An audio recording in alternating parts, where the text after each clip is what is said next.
In the current Emirates ATP Rankings, Andy Murray is top with Novak Djokovic second.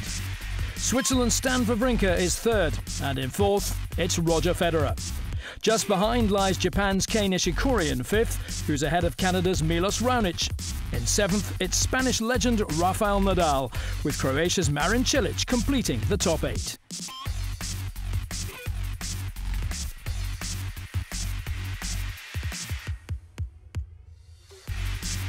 In the Emirates ATP doubles rankings, it's Continent and Piers out in front, with Kubot and Melo in second.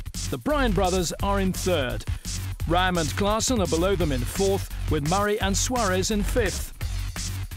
Roger and Takao in sixth, followed by Dodig and Granollers, with Colombians Cabal and Farah in eighth place.